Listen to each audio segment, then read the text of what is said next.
Hello everyone, this is the brand new GR Corrolla and we're here to find out about whether it's better than a Civic Type R or even a Golf R. Inside the brand new GR Corrolla, and we do gotta say, at the end of the day, it really is still a Toyota, and it does come with Toyota feeling materials such as squidgy plastics over here. But I can forgive it because that's not its intent on being such a high quality type of vehicle. My family had a Toyota for a couple of years and I'm pretty familiar with how Toyota makes their cars and general quality. But inside here, it really does feel small because it's a hatchback after all, and it's a hot hatch. So a lot of the things inside here actually make you feel like it is a sportier car than your average like Corolla or something. But now as we just turn it on a bit more, you can see it has a full digital gauge cluster, something that's really incredible in a Toyota product. This is kind of shocking for me. It's like a new world in this era where a Toyota has a fully digital gauge cluster. That's really cool. The infotainment system, it's not the best, but I can forgive it because that's not its intent. You don't really buy this car to actually have all the luxury touch-ups and all the interesting quirks and features that you can get in something like even an Audi of some sort. But with this car, it really is all about something like this, the 6-speed GR manual gearbox. And I do gotta say, it is amazing. The shorts are really short. Well, the throws, sorry, are really short, so it makes you feel like you'll be driving fast all day, any day, and it'll make you feel like you're a racing driver. And we do have some GR touch-ups in here, such as the GR badge right there, and also on the steering wheel. But this is on the outside, it does make you think like, yeah, this is not your regular Corolla. But inside here, it doesn't shout like I'm a GR or I'm an RS3 or an M car. So I actually love that side of this. So now let me actually pass it over to Matteo to tell you about how things are on the passenger side of things. Okay guys, so now on the passenger side, just like to start say, there's some decent leg room here. You've got some solid headroom, some really nice headroom. It's a hot hatch, but it's actually a really nicely designed hot hatch, inside and outside. We'll get to the outside soon for you. And we're just closing the windows now. There's some really good soundproofing in the car actually. I'm actually quite surprised, as they are trying to make this car as light and quick on track as possible. I thought maybe they'd lack a bit there or cut a bit of corners there, but not actually too bad. This is all soft touch over here, which is still quite nice feeling. Makes it feel slightly more premium than usual. More soft touch here. Then some of your cheaper stuff, your cheaper materials over here.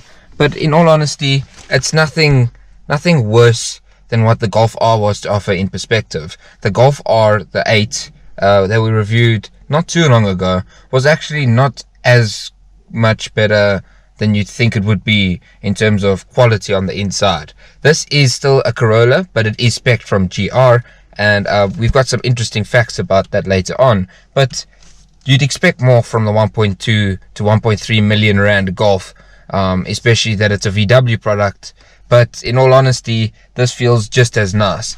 Now you've got these carpety style, I like to call it that, but it's more of this really flush seating. It is very comfortable, actually, a lot more comfortable than you think. I'm pretty sure it's got a foamy content underneath it, and it holds you in the seat nicely. You feel comfortable, you feel like a driver in the car, you feel stuck with the car in the seat there. It is actually very comfortable, and we've heard, not that we were able to drive it, but hopefully soon, we heard from those who were able to drive the car that it's actually a very comfortable drive in the car. And so yeah, that's something very surprising. And then over here, obviously there's some really nice material finish on this side here, and like Eugene said, only some short or small, I should say, things showing that this is a GR. You have your driver select modes here. You have this, which is also very fun, where you can adjust the actual performance of the all-wheel drive system itself, where you can adjust from the GR 4-wheel drive. You can adjust to 30/70, you can adjust to 60/40, or in track mode it goes to 50/50 distribution. And then we have some of your more display buttons here. You have your syncs and your volumes and so on. You have all your AC and other buttons here. But one thing I am a bit surprised by is you have 2 cup holders, and then you just have this little rubbery mat piece here and nothing else. So you can charge your phone here. You've got a wireless charging in there, got some cubby space in here, which isn't too bad either. There's quite a bit of space inside here, but you don't have a side piece here or an armrest or some sort of storage to the side here. So on that note, let's head to the back to see what it's like in the rear of the GR Corrolla. We are now in the back end of the GR Corrolla, and I just want to start off by saying it is very comfortable in here. You have quite a bit of leg room. You have, again, like I said before, quite a lot of headroom. This car actually does have quite a high roof for hot hatch, and so you actually benefit from that by getting a lot of headroom in the car. The engine actually is running at the moment, and it's actually really good to know that not only is there good soundproof in the front, but there is good soundproof in the rear as well, as you can't hear anything outside too much, which is actually very pleasing to know that this car has come with.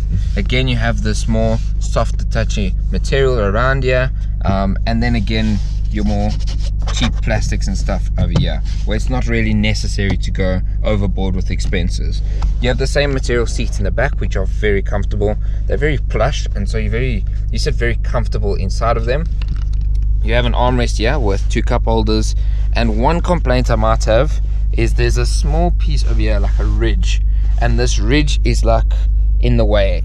And if you have a slightly bigger back, or you're slightly tall or slightly big in general, that might be a bit uncomfortable. And also, this is supposed to be 5 seats in the back, but I can't see another person sitting between us. We aren't the biggest of people, and there's not much space left here, if we just say that.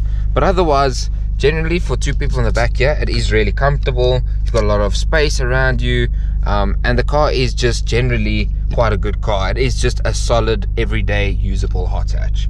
So let's go check out the boot space now, and then we'll head to the design of the car. Okay guys, don't mind the noise. We're leaving the car running a bit, letting the car warm up. But let's look at the boot space of the car, and I must say, I'm slightly disappointed, as the competitors from Renault, from Honda, from VW, from Audi, even with the S3, the boot space is a lot better that side. And yeah, the boot space really isn't that great. It's quite a small boot space. I'm gonna get an extra light for you guys to see inside here, but it's lacking quite a bit of boot space. I mean, if I put my phone down there, you can just see there's not that big of a boot space here. It's restricted by your tools and stuff, which you do have down here. There's a tool display, but there's not that much boot space, and that's where something from like the Golf R brand or the Renault side of things is better than this car. Is the rear seats are slightly better than the Golf, and then your boot space and stuff is slightly better. So you'll lack a bit in terms of whether you want to go somewhere, if you want to get on a long road trip or a long journey like that, you won't have as much luggage space as what you would from some of the competitors. But then at the end of the day, this is more track focused, but they could have done a bit better with that. So let's speak about the design now, and then we head to our favorite part of the car with the engine. Now let's actually speak about the design of this car. So with the GR Corrolla, a lot of things were taken into consideration, such as the wider arches. So as we look right here, even in a regular Corolla, this would actually be pushed in. So with this one, they actually wanted to pop it out a bit more, so it just stands out in a way, like it makes you recognize like this is not just a regular Corolla hatch. But also another thing I also wanted to show you is the GR4 badge over there. Although it's dark, I'll shine a light so that you can see. It says GR4, so that you don't forget that this is a 4-wheel drive hot hatch. And in general, this car is honestly a bit subtle, and that's my type of thing. You also get your GR badge over there, and the engine is on, so it's kind of warm. So I'm actually really loving that a lot. And it's a really stunning car. It really is a really nice, stunning car. You know, it doesn't shout so much as to what it is. It really makes a presence when you look at it. You know, a lot of things like the LED lights, the wider arches, and the little GR badge over there, it makes you think like maybe this is not your regular Corolla hatch. And I'm pretty sure every Golf R owner and every GTI owner would be jealous, because you would definitely be getting all the girls. Hey guys, we are now at the heart of the car with this massive, amazing, this is like the beauty and the beast right here. This little GR engine here is something astonishing. It's a little 3-cylinder 1.6 liter turbo making 221 kilowatts and over 300 newton meters of torque. This is a serious little work of art right here, and I like to call it something like the friendly little giant in a sense, as it's making massive power from something so small, and economical if you like to call it as well. Unlike most of its rivals who have 4-cylinder motors, They are producing similar power, and in some cases like the Golf R, slightly more. But this is something really nice. I'm a big fan of the 3